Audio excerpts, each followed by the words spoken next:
evening to those of you on the East Coast. Good afternoon if you're on the West Coast. We have people tuning in from all over the country and the world, even Rwanda. So welcome everyone. I'm Carol Schwalbe, and I'm the director of the School of Journalism at the University of Arizona. We're housed in the Marshall Building, which you see here. On behalf of the school, I would like to welcome you to this exciting forum about truth-telling in a time of turbulence. We're joined by three distinguished journalists who will talk about issues that are important to all of us today: the election, COVID-19, and racial reckoning. This forum honors two trailblazers in news media diversity, Nancy and Bob Maynard. The school is proud to be sponsoring a scholarship in their memory.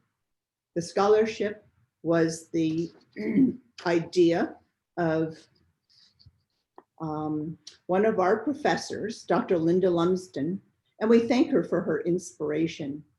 Today, we are formally launching a fundraising drive to raise money for an endowed scholarship that will support the success of African-American students who are studying journalism in our school.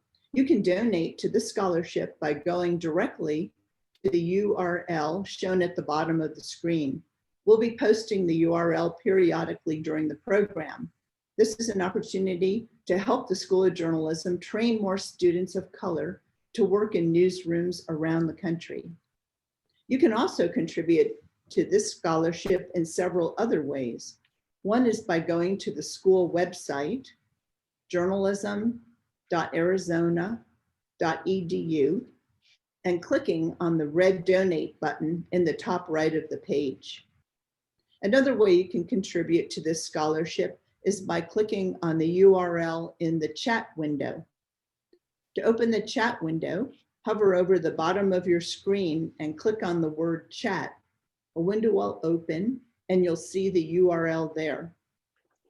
If you would like to ask a question during this forum, hover over the bottom of your screen and click on the Q&A. A window will open and you can type in your question. I would like to thank all the people who worked tirelessly behind the scenes to make this forum possible. Mike Chesnick, Andres Dominguez, Dominic Munoz, Dave Silver, Anatello and the Marcom team, Frank Sotomayor, Joe Barkley, and the fundraising committee of our Journalism Advisory Council. I would also like to give a big shout out to our two media partners, Biz Tucson and Tucson Lifestyle Magazine. Biz Tucson is the region's business magazine. Tucson Lifestyle celebrates the people, organizations, and events that make Tucson a unique place to live. Both are strong supporters of journalism, and we sincerely appreciate their support. Now I'd like to turn the mic over to Frank Sotomayor, the chair of our Journalism Advisory Council. Frank has been a driving force behind this forum. He will offer a short tribute to Nancy and Bob Maynard, for whom we're naming our scholarship. Thank you everyone for coming, and enjoy. Thank you, Carol. Thank you everyone for joining us today. We have a very exciting discussion coming up for you. But first of all, I would just like to take a few minutes to talk about the two people who we are honoring today. Those are the late Nancy Hicks Maynard and the late Robert C. Maynard. I'm going to give you a very condensed story about all their accomplishments. Bob was a son of immigrants from Barbados. He worked at the Washington Post as a national correspondent in many roles and ended up as an associate editor. Nancy had a father, a jazz musician. Then her mother was a nurse. When she became a reporter at the New York Times in 1968, she was one of the first Black women to work at the New York Times. Okay, now I'm going to start a PowerPoint, so please bear with me if I have a little bit of trouble, okay? This old man. Okay, here we go. Here we go. We'll take it away, Frank. Okay. So the, oops, you start doing that again. Let me try that again. As I said, bear with me, please.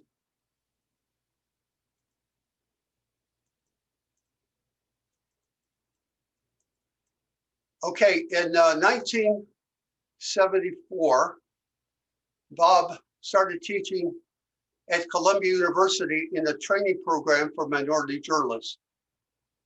The news careers of many journalists were formed and blossomed that year under Bob and a very outstanding faculty. I had joined that faculty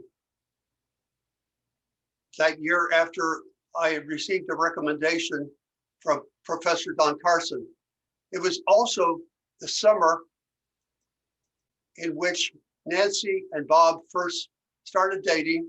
So you could say that also romance blossomed that year.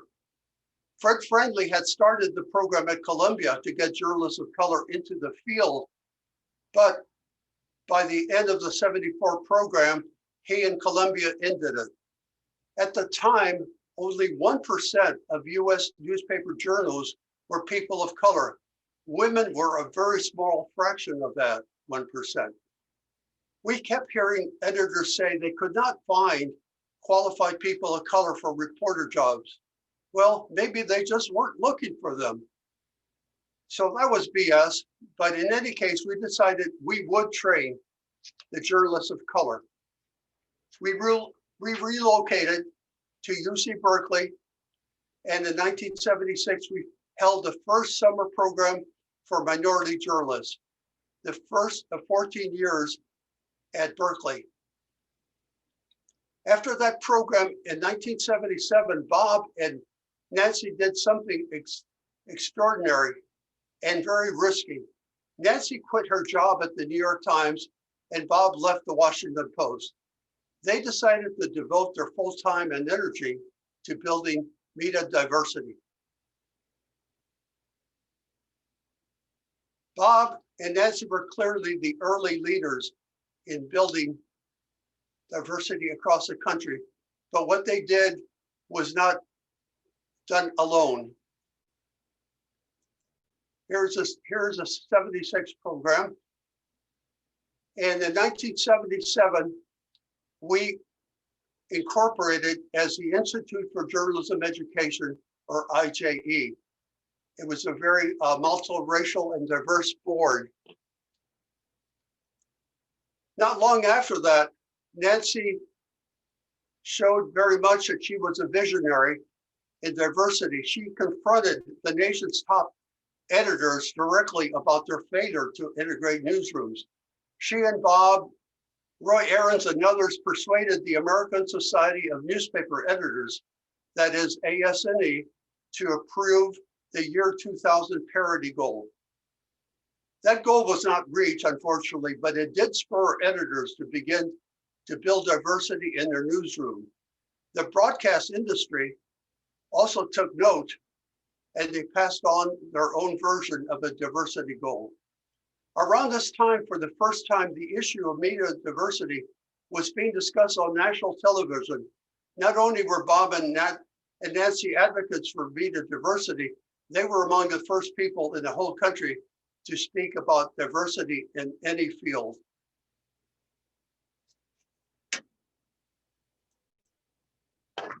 "1979 was a big year. First of all, in a milestone, Bob became the first African-American editor of a daily newspaper in the country, as he became editor of the Oakland Tribune. That summer, we held a successful program. Nancy Maynard was the director of that reporting program. And also we started talking about training editors for the field. So Steve Montiel, an IJE board member and also a U of A journalism graduate, and I both said to Nancy and Bob, the the University of Arizona would like to host that program because we had already talked to Don Carson. So we were on the way. We held a pilot program in Berkeley, 1979, and you will see some of the people there, like Don Carson way in the back there. And also near the front here, you can see near the right side, Kevin Merida, one of our speakers today, and Evelyn Sue, who is now the co-director of the Maynard Institute. So that was a big year. In 1980, the editing program for minority journalists brought in people from all over the country, and we held our first program at the University of Arizona, which was then the journalism department.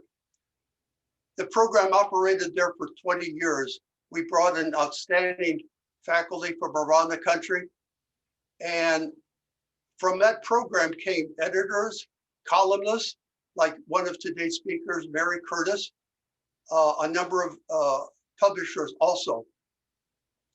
Now, later in the 1980s, we realized that we had to be more diverse ourselves. So we opened the program to all journalists of all races. In 1983, Bob and Nancy became co-publishers of the Oakland Tribune, becoming the first African-American owners of a daily newspaper. Nancy and Bob were then less able to devote time to IJE, so we had many others who stepped up. Dorothy Gilliam, Earl Caldwell, John Dodson, Ellis Coase, Steve Montiel, Mark Trahan, and later the Maynard's daughter, Dory Maynard, who became CEO of the Maynard Institute. In 1989, Bob came to Tucson and he was awarded the John Peter Zenger Award for Press Freedom. And he gave his address entitled Earthquakes, Freedom, and the Future. Now, unfortunately, very sadly, in 1993, Bob Maynard died at the very early age of 56. Nancy continued to work for Media Diversity for many, many years. Now, this is a very short story, a very short section of the many achievements of Nancy and Bob Maynard.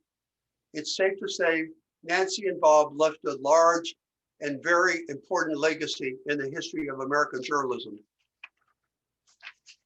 So as we honor them today, we hope that you will also join in honoring them by donating to the Nancy and Bob Maynard Diversity in Journalism Scholarship. Before we started this program, we were about 25% there. So please feel free to join us in your donations. It's my pleasure now to introduce the moderator of today's program, Gilbert Bailon. Gilbert was born in Arizona, had the good sense to come to the University of Arizona, where he graduated in 1981.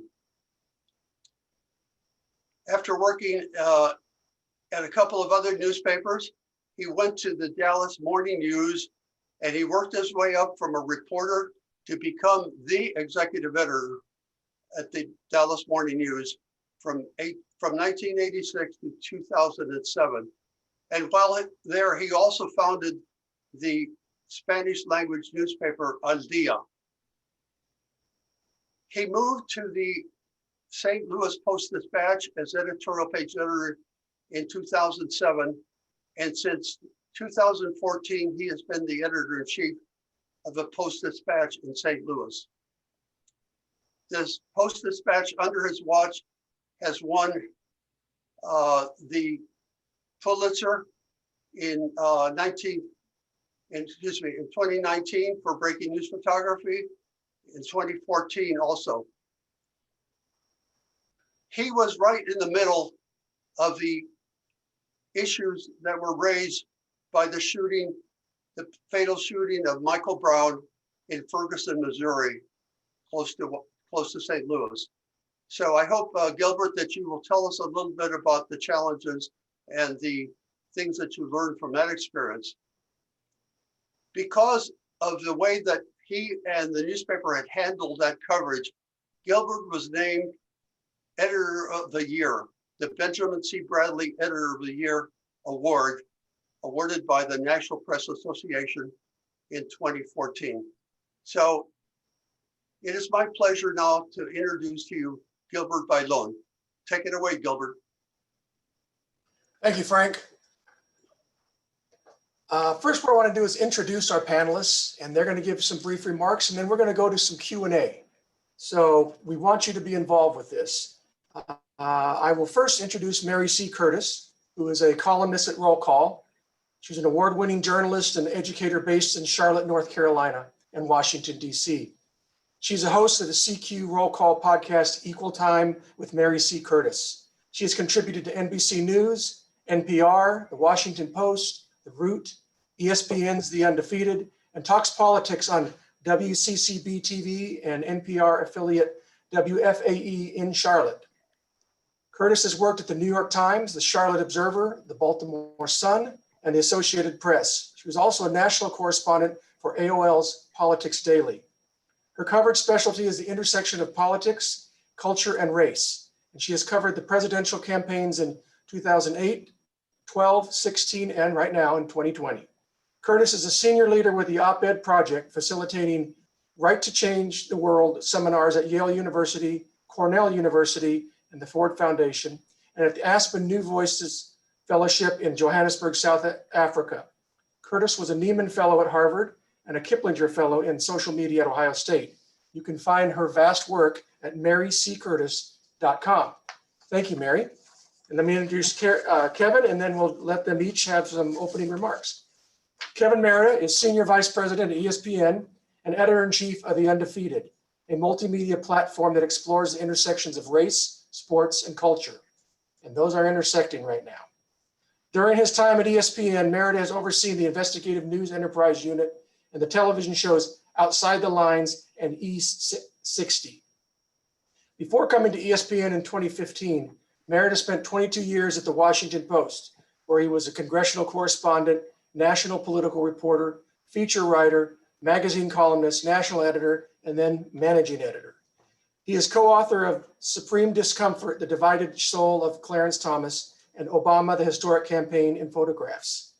Merida is a 1979 graduate of the Maynard Institute summer editing program, as Frank alluded to earlier, and he is a member of the Institute's board of directors. And as a footnote, I worked with Kevin at the Dallas Morning News a long time ago. So could you each give us some brief opening remarks about the subject of turbulent times and the issues we're going, and then we'll do some Q&A. Mary, you want to start? Certainly. I'm really honored to be here tonight. And that's a lot to cover: election, COVID, and racial reckoning. But I really feel, while exhausted, and honored to be a part of this conversation. And I really wouldn't be here if it weren't for the Maynard Institute, because I have been in journalism for a couple of years as a reporter before I was in the editing program for minority journalists in 1981 at the University of Arizona. And I tell you, it gave me the confidence in the profession, in myself. And I had started to doubt that a bit. I have been involved in some of the Maynard programs coming back to teach, and individuals such as Frank and Steve Montiel, Bill Connolly of the New York Times, who came to teach and then later brought me to work at the New York Times, Cheryl Eves Butler, Eileen Shanahan. So many people had such an effect on me. And I'd have to say that Bob and Nancy really did as well. Bob gave the marching orders our graduating speech that year. And Nancy actually was one of the folks who interviewed me, was on the panel interviewing people in 1981 for the program. And she was really tough. I mean, so tough that when I went out of the program, I called my husband and said, well, I'm certainly not going to be coming to this program.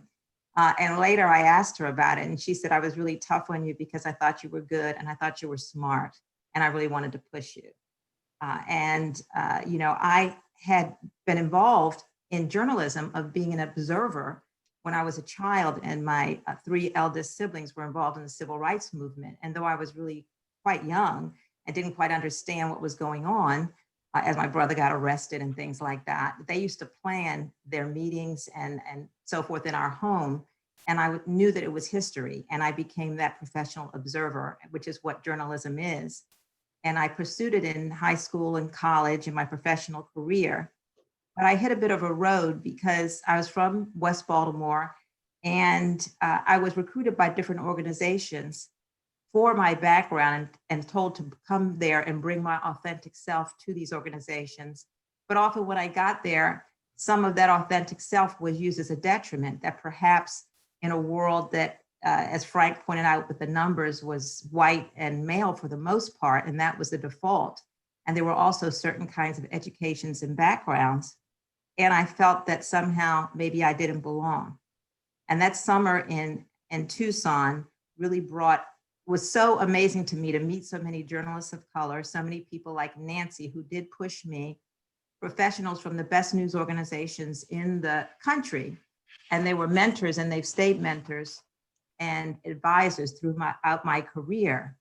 And they nurtured me, and they made me realize that my authentic self was a plus for me and for journalism.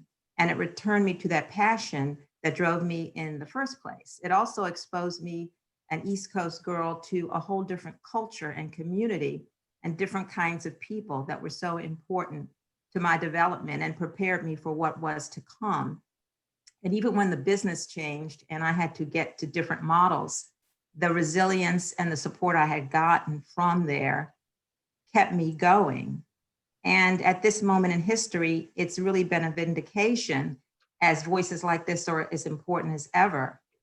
They were talking about your wonderful coverage of Michael Brown. I remember when the Freddie Gray story happened in Baltimore, which was in my old neighborhood. And so many newspapers sent people parachuting in as though it were a different, not just different country, but a different planet. And everybody wanted to take the pictures of a burning CVS drugstore, and they left. And it made me much more able to cover the story or to comment on it, because they didn't report on the library community center across the street that stayed open the whole time and was a refuge for the community, which is where I had gotten my library card when I was 3 years old, or the community members that came and cleared up the neighborhood. And now we see that journalism is having its own reckoning as they're trying to cover in a way what's going on in the streets, what's going on in this election. And you see many journalists of color who in 2016 were writing stories that some of our colleagues are only coming now to understand. And with Kevin's work, to see it's intersecting in sports, in culture, in every part of the community and America. And right now we are in the middle of stories. And I really feel that the Maynard Institute and all the people that I've met through them, and it has really set so many journalists up to be able to cover the story in a way that is insightful and complex and fair. And so I think that it's exciting, it's exhausting, and the work of the Maynard Institute is as important as ever. Thank you, Barry. Kevin, you want to give us some open remarks? Well, thanks, Gilbert, and I'm glad to be here with my friends, right? You and Mary and hey, and Frank too, and everybody else who's out there. Nancy Hicks particularly she was the director of the summer program that I was a graduate from in 1979. And Bob was there too, and the influence that they had was really immeasurable. That program, reporting program, really it was one of the most important experiences of not just my career. It helped to shape and define the kind of journalist that I became, but it's one of the most important experiences of my life. It was like part of it was being in a journalistic fraternity, right? I wasn't in any fraternities in college, but it was like being in a journalistic fraternity of journalists of color and those who are committed to something to make our profession better. And, it also kind of arms you with, we learn all of the things that you need to learn about journalism and how to report, but also how to operate in newsrooms, you know, because many of us, we went in newsrooms that were predominantly white, and to navigate those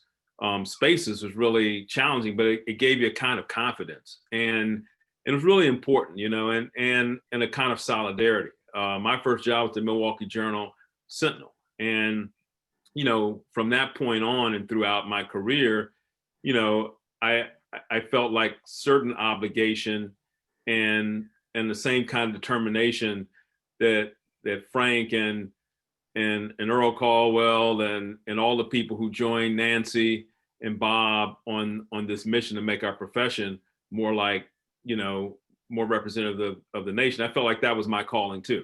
And so, you know, it was very important. And when we think about, that was 1979, I was first getting into I just graduated from college. And now looking at this is, you know, this period more than, you know, 40 years later, you know, a lot of the same things that we were fighting then are still in existence, right?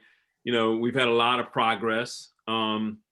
And I remember that, you know, right when we were graduating, and I remember Bob saying to Bob, you know, we were just so stunned at the news that he had become the first, you know, African-American editor of daily paper. And it was just, you know, you can't imagine back then, just, you know, you didn't see that, so you didn't think that could happen. And Oakland was a significant, we're in the Bay Area, and it was a significant city, and still is an important city. And I remember saying to Bob, like, man, Bob, you know, everybody was hugging him and, you know, dapping him up and everything. And I just was saying to Bob, like, man, that makes me think that, you know, I could do the same thing. We all could do it. And he just, I remember telling me, you know, Bob was very regal and Kevin, and you will, you know, it was just like it was, you know, of course it's going to happen, you know, and at the time I was reporting. I didn't see myself that way. Reporting was my calling. And as I got later into my career, you know, we all kind of, I resisted actually being in management and running things. But I was always pressing and coming into the glass offices of wherever newspaper and making a case for hiring more and promoting more and trying to use my voice that way. But it wasn't really until I got into senior management, right? And Gilbert's been at this even much longer than I have. But in the last, you know, 10, 12 years of my career, that I realized just how it's beyond just an intellectual. We know that being on the masthead or being a final decision maker matters. We know that intellectually, but until you're in those rooms, until you're making those decisions, you realize it's everything. It's literally everything. It's the difference of how you can direct coverage, you can change culture, you can change the character of newsrooms, and it's vitally important. It's still the most important thing we have. And I want to cascade that up throughout media, because part of when we talk about coverage, we really have to talk about, well, who is running coverage, right? Who are the final decision makers? And that's really central. And that's where the absence of us is so noticeable and so glaring.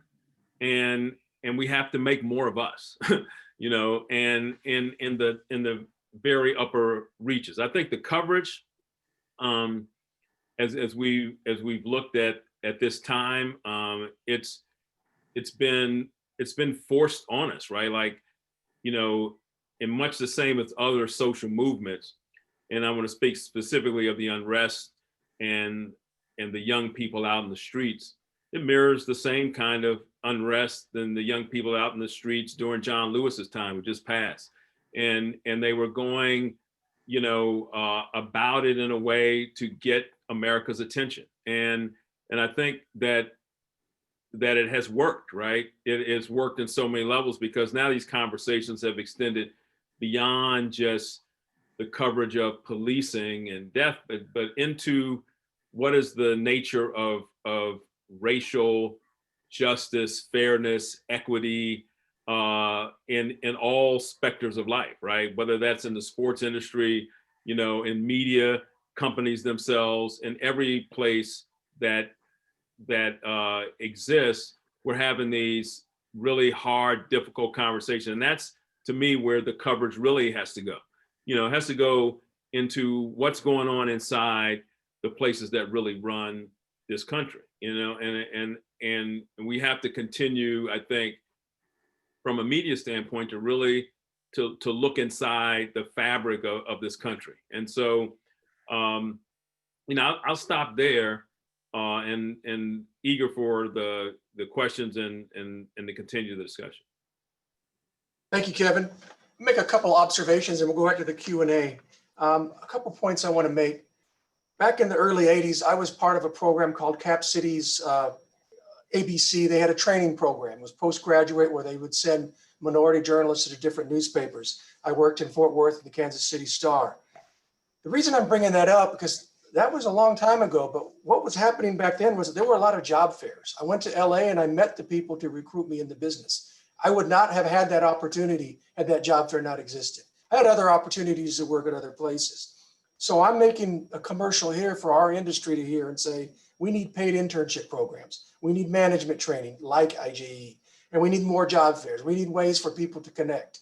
And I emphasize paid internships because we have a lot of people who cannot afford to go to one of the coasts to move and drive and fly out there and rent without being paid. And so our industry has gone backwards in that, at least with newspapers. The other point I wanted to make is when I was at the Dallas Morning News, as Frank mentioned, I was a co-founding editor and publisher of Al Dia, which is a Spanish language, then a daily, now a twice weekly. But many of the newspapers have now abandoned this growing market.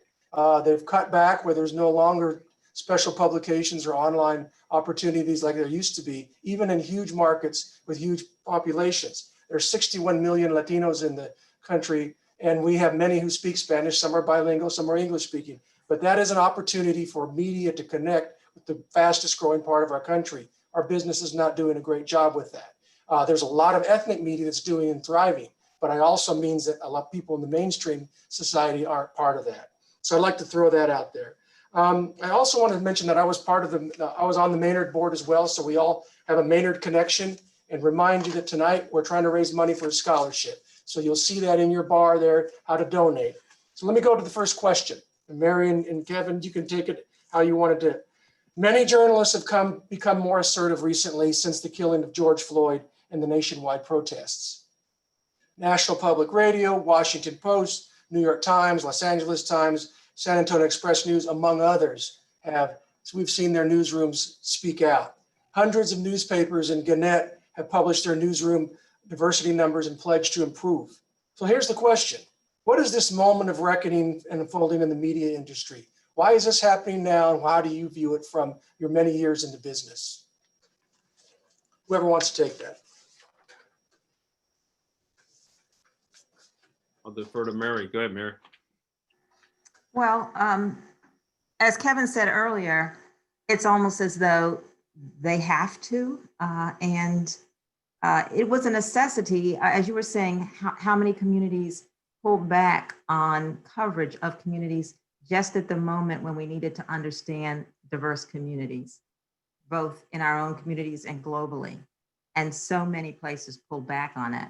And then many were caught flat-footed because they didn't know, or they were making errors.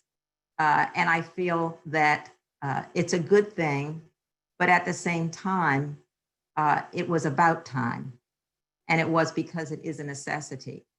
And I would like to think that this is a realization and it will move forward.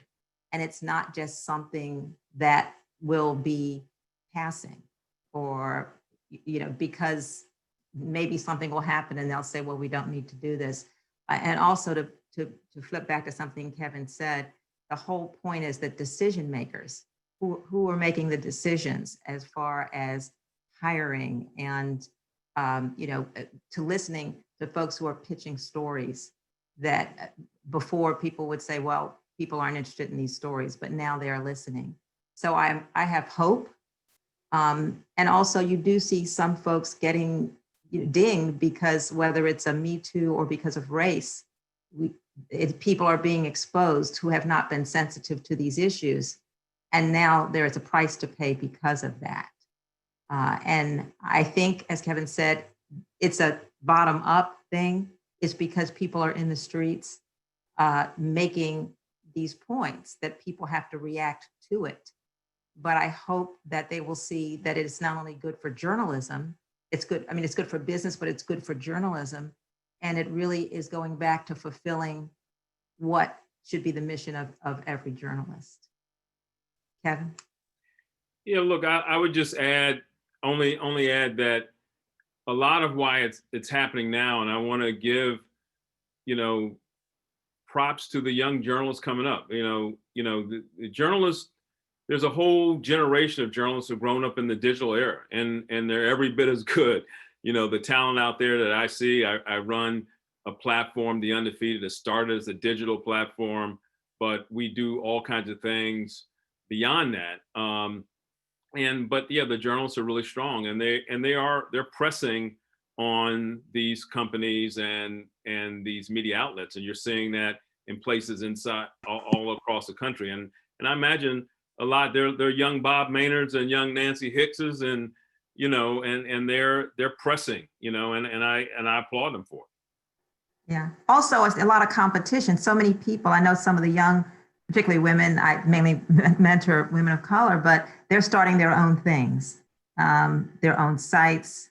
They're really becoming the competition. So if they don't get to fulfill their vision in a legacy media, they are going to start their own. Like, for instance, Wendy Thomas, who used to be on my staff at the Charlotte Observer, doing the MLK at 50, which has done incredible work. Others. So that's a part of it too. Not only they're getting pushback from the journalists in these places, but if they don't get fulfilled, they have their ideas. They'll get out somehow. All right. Next question. Problems of news media inclusivity and staffing and coverage, as well as social justice issue of policing, criminal justice, and systemic racism are longstanding. In 1968, the Kerner Commission made many recommendations after writing and looting throughout the country. And then in 1998, the American Society of Newspaper Editors adjusted its goal of reaching parity with its surrounding population by 2025, which obviously is not going to happen. So I asked the panelists, what's the historical context of what's going on with our social awakening? What's new? What's different? How do you compare from what we saw 50 odd years ago, although you might not have been in your current roles, but from what we know what's happening, how would you contrast what we're seeing now? Some things are the same, some of the issues, but for some of us who've been at it for a long time, there's some things that seem to be very familiar. Take it away. Look, I mean, I'll just say a lot is similar, right? One of the things that the final things that John Lewis wanted to do before, and before he died, he was sick at that point. He wanted to go out to Black Lives Matter Plaza out in DC. He just wanted to be around. He wanted to see it, and I'm sure for someone like him who'd been beaten, like 40 times in a 6-year period, and lost a lot of blood, he really related to what was going on. And a lot of the tactics are different. And you sometimes see coverage, and we have a struggle to get around the Black Lives Matter movement because we want to attach a leadership structure to it. We want to, dissect what is their manifesto, what is their plan, and you see a lot of the activists today, and some of the tactics are similar in some ways of disrupting regular society. People sat in lunch counters. That was designed not because they expect somebody to get food, but to disrupt the way of life. You stop a bus boycott, disrupt the life. And what you see now, people sometimes they stop traffic on bridges. They try to disrupt life. And so some of the, you can draw a lot of lessons in coverage of how to cover what's going on before you, and in the same ways that we covered previous social movements. And things are different because we have technology, we have instant communication. we have social media as a great platform. And so people with influence can spread that influence. I work at ESPN, and we've watched the degree to which athletes can really leverage their own influence for social change, and a lot of athletes today, are really trying to figure out how they can push the envelope beyond what their success on the playing fields and on the courts. And so, I think that there is a lot we can learn from the media of just looking at and trying to connect the dots of how we covered, how did we do then, and how are we doing now? We certainly have more people covering, right? We have more people out there, that look like us and look like those in the streets than we did then, when they were literally, as the Kerner Commission cites. I mean, they were literally searching for, a lot of the major newspapers didn't have Black reporters or Hispanic reports at all, like zero, and so that part has changed. But I think we still struggle with the nuance and the complexity, of who we are and what we are and what the protests are about. Yeah, I would like to pick up on Kevin's word of struggle. Yes, a lot of these things were happening and have been happening throughout American history. When you talk about communities of color and their relationship with law enforcement, I mean, that has been a story that has been witnessed by people of color. And it didn't seem until there were videos out there that other people would go, and you wanted to say, well, did it take video for you to believe that witness? But you have seen newspapers, journalism outlets try to answer that in a way. Take the New York Times 1619 Project. Of course, there was a lot of pushback, but just to bring up that historical perspective. And I do think having journalists of color pushing all kinds of stories about diverse communities, but also forcing organizations to look at how things have been covered traditionally. And that word disrupt that Kevin used, to disrupt it. To me, sometimes, when I was department head in Charlotte, when I would talk about bringing diversity and people would sort of say, well, oh, but you want me to add this? And I would say, no, but the story is not complete unless it has all of these voices.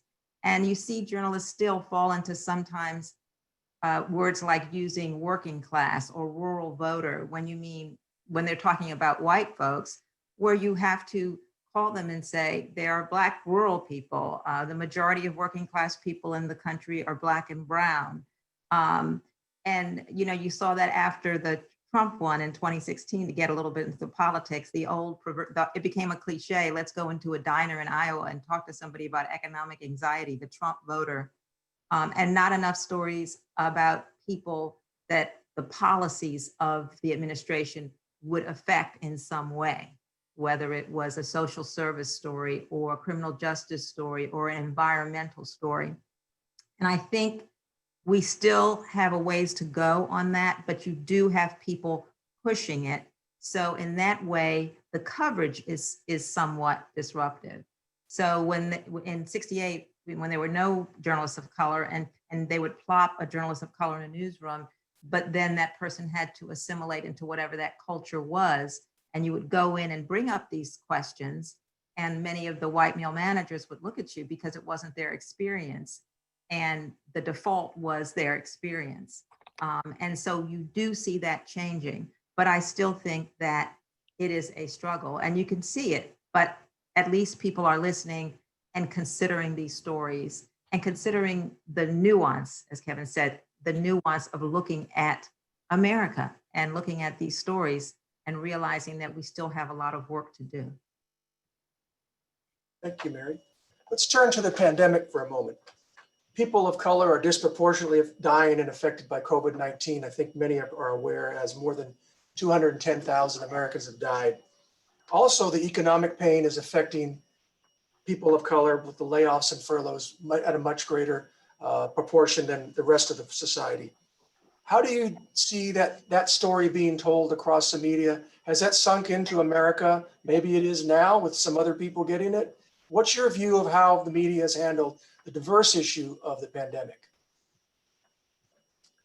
Well, I still think, I mean, we did see sort of that definition of essential worker change.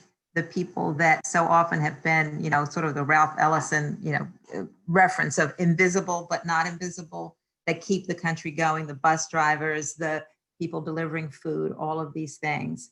And you did see a recognition of that, the folks in jobs that made them more vulnerable. And primarily they were folks of color. And I do think, though, that as you did see more of the coverage of the dangers of COVID, as it did spread to other areas, because for a while there, some people didn't really know people who were sick with it or dying from it. And so they could feel that it's not something that was affected them. But now I think that's impossible with 210,000 dead. And so yeah, I do think that the coverage has been pretty good.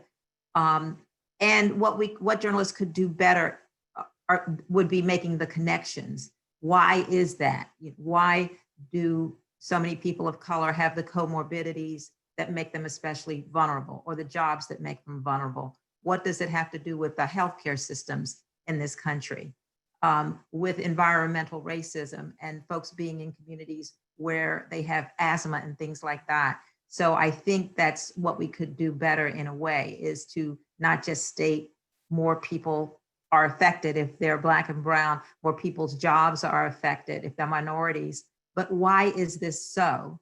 And what can be done about it? What are the policies? I cover policy and politics.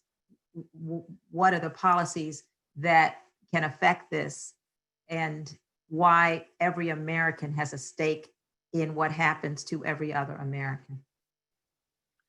Well, Mary's exactly right. I mean, I think that COVID has only helped to shine a light on some of these historic inequities that already existed, you know, and brought those out into the sunlight, you know, particularly when it comes to health. The health disparities in this country are tremendous, you know, and what is that really about? It's about a lot of different things. It's about treatment and mistrust of the medical system, mistrust of government. Goes back to and at least as it relates to African Americans, medical experiments, and some of the things have been well documented. Harry Washington's great book, and you can go back to the Tuskegee syphilis studies, and lots of dangers and reminders of just the way the system treats African Americans, and some of that goes beyond, it's economics. It highlights the class divide, because the same thing, is the disproportion is in with the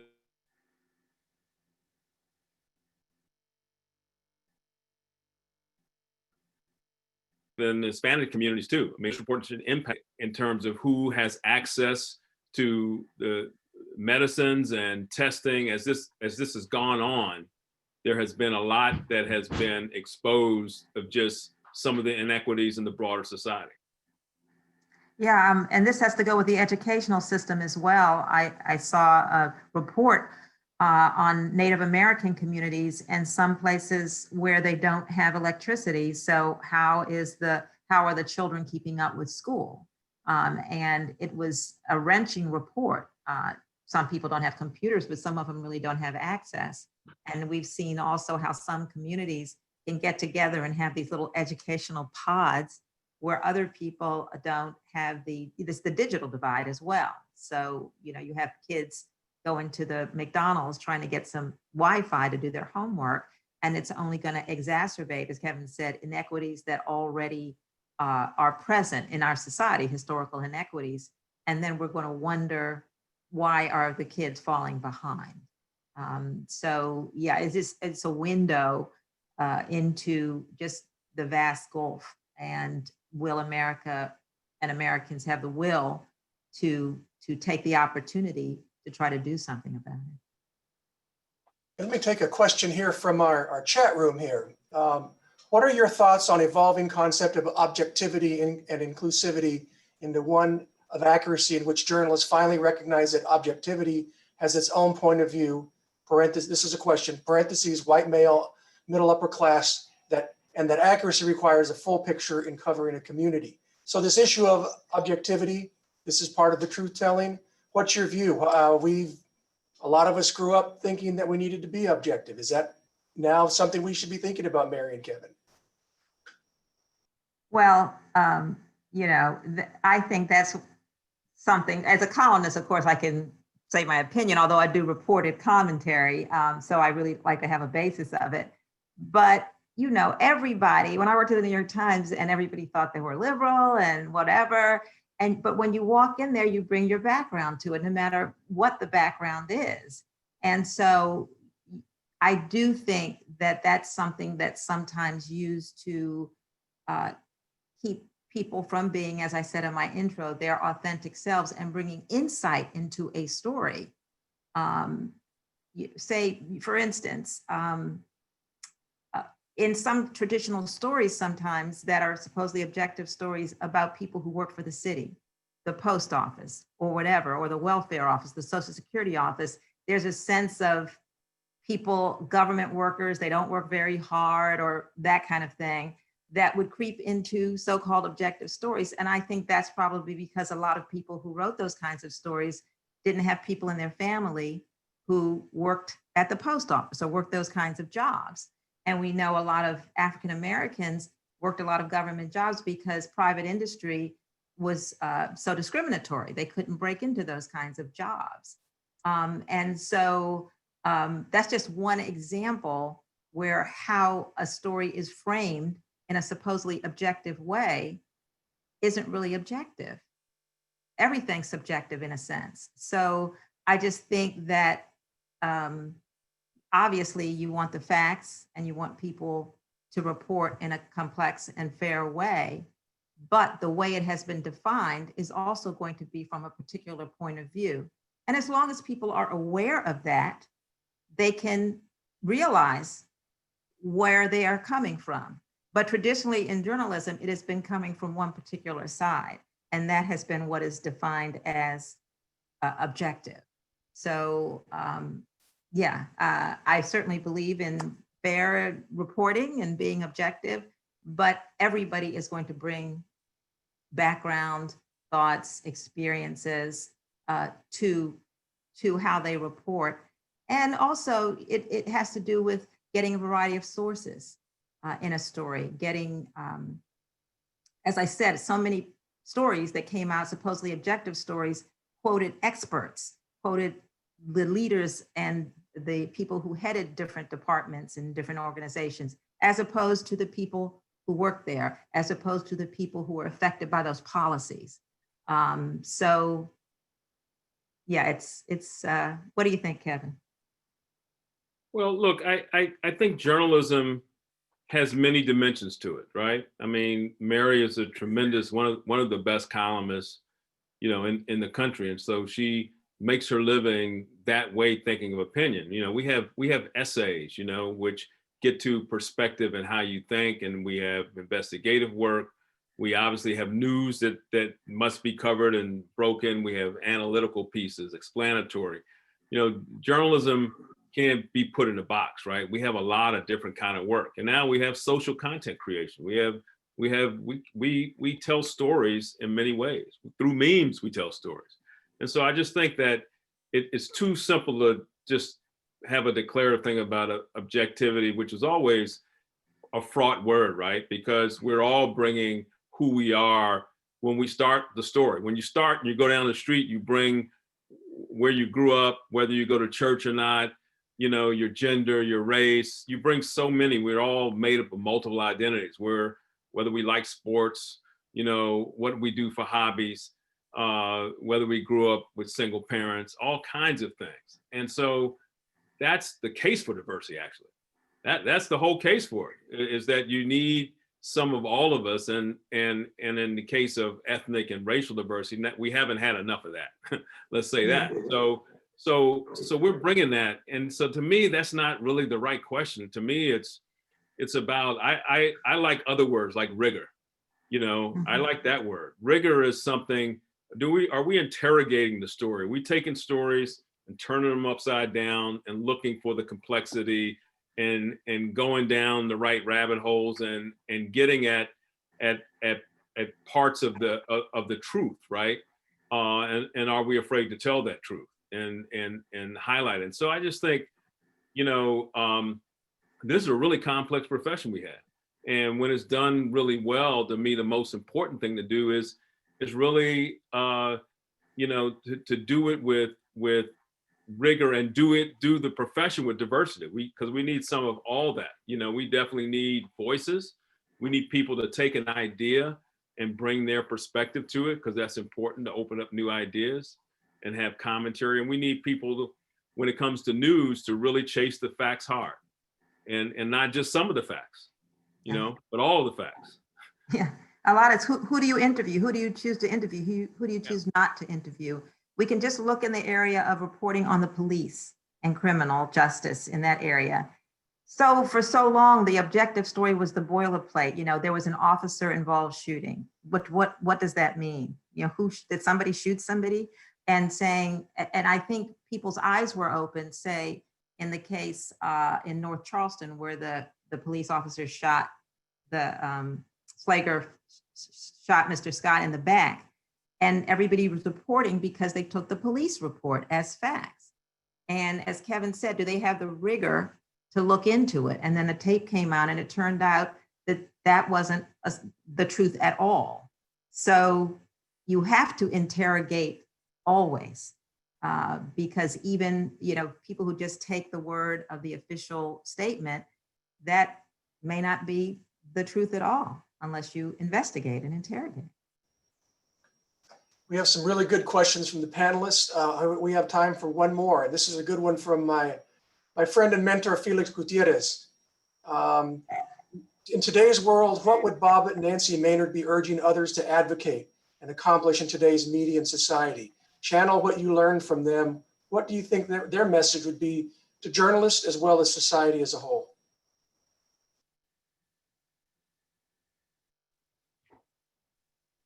Well, I think that if they were around today, they would say, be vigilant and be aggressive. Don't retreat. You know, that this, where we started, you know, we can't take that goal of making the profession, right? Our profession that is so important to chronicling the world and how we see each other. We can't let that profession slack. We can't allow it to be too white in places, you know, to not have others of all kinds of diversity. I think that they would want that, and that goes with age and sexual orientation. I think that they would want our profession to be better, and I think that they would want to push on that.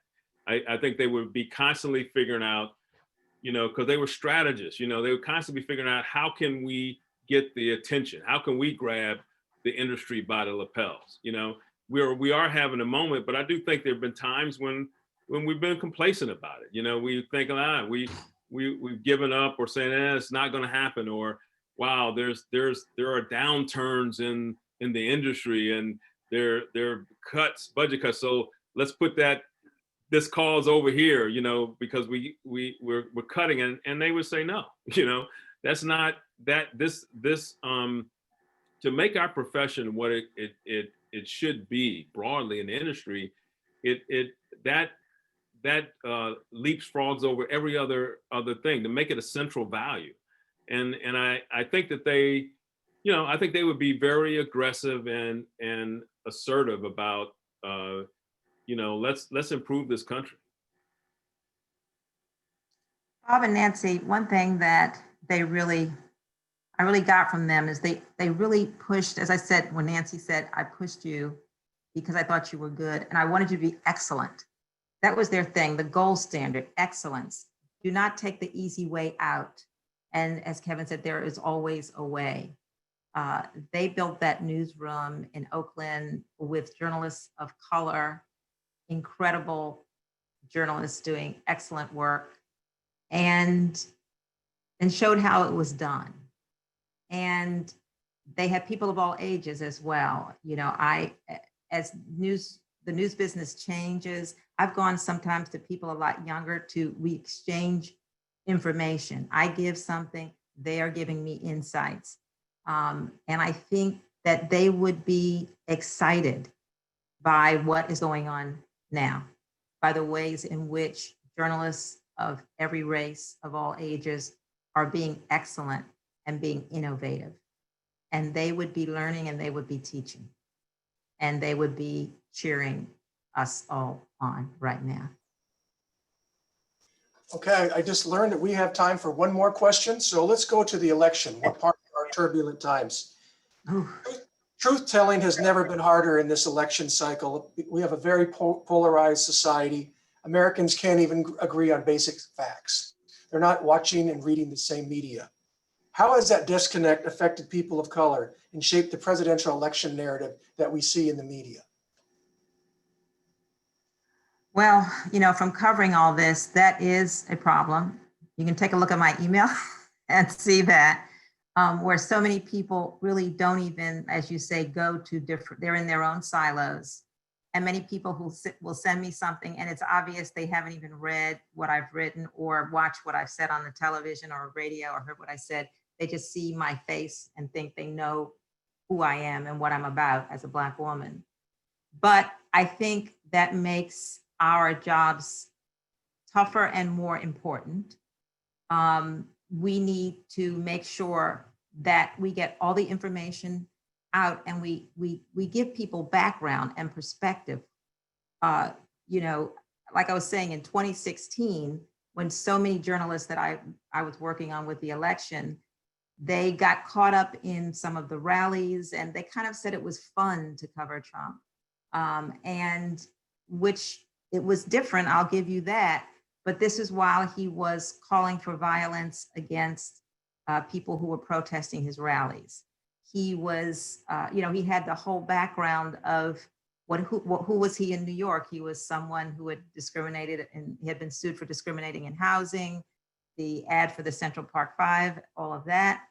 And I think that what we need to do is just go dig deeper and give people more information. And we can't force feed it to people who will just say that's lies, but you bring the receipts. You know, look what David Fahrenholt is doing at the Washington Post. Look at the great New York Times investigation with the taxes. They, you know, or Bob Woodward getting the words on tape. You have to, it's there for our listeners and readers. It's there for posterity. It's there for the record. And we just need to not get caught up in the show, which when you're covering campaigns, it's very easy to get caught up in the show and just dig deep and give people the information and be there on the record. And it's tough sometimes because it is crazy out there and you have people, let's face it, who can get very caught up in the emotion and many of them are armed. But that's part of what we do as well. And it can't compare, as Kevin said, to the stuff that John Lewis did. But we have our place as well. And it's really important for democracy as well as for you know, putting everything on the record. Yeah, look, I covered or supervised the coverage like 7 presidential campaigns, but this is not one of them, right? What I'm doing now, I'm not really in that space anymore. So I'm mostly, you know, on the fringes of that but I always look at campaigns as, you know, they're really a chance to kind of tell the story of America, you know, to really, that's really important. And I've always liked that part of the coverage. It gives you a chance to kind of hold a light up of what's going on in our country. And unfortunately, you know, it's been challenging, right? I think for a lot of those who do cover because of COVID, some of the restrictions of the normal of getting out and canvassing and being out in the country as much as it had been. But I think there's some tremendous coverage out there, you know, and I think there are a lot of and I'm glad there are more journalists of color out, you know, covering the campaign, covering the White House, and really, you know, are in this space than in the early years when I first started doing it. Okay, thank you, Kevin and Mary, for your great insights. It's been a wonderful interview. I hope the crowd got a lot. I'd like to kick this back to our sponsors and my alma mater, University of Arizona. Thank you very much, Gilbert, Kevin, Mary. That was fantastic. Great insights, great discussion, great memories. All good. You're good. Your check is in the mail. Okay. Considering what the post office is doing these days, you know, don't look every day, but it's in the mail. Okay. Okay. So thank you, all three of you. Thank you. Thank you so much. As Kevin said, it is a Maynard family, and I certainly have felt that throughout these many years. So thank you. Absolutely. And speaking of the Maynard Institute, I just want to make it very, very clear. 43 years after its founding, the Maynard Institute is going strong. So kudos, props, hats off to Evelyn Sue, who was in the reporter program with Kevin in '79. Evelyn Sue and Martin Reynolds, the co-directors of the Maynard Institute, that are still keeping the word out there about diversity, about inclusion, with many training programs. So please look them up. Thank you to all of the colleagues at the U of A who helped make this program possible. One of these days I'll figure out this, you know, PowerPoint and Zoom, you know, I think, you know, it may take a few years, probably by then there'll be something else, but I'll figure it out. Lastly, please donate to the Scholarship Fund. We thank those of you who have donated. We have gone from 25% of our goal to 30%, and I hope that we will go much higher. We're trying to raise $25,000 so that the Maynard Scholarship can be awarded each year in perpetuity. That is our goal. So please help us get the word out there. And thank you very much for all of you in the audience for tuning in. We appreciate you. We're sorry we couldn't get to all your questions. Have a good evening, and thank you very much, and vote. Bye-bye.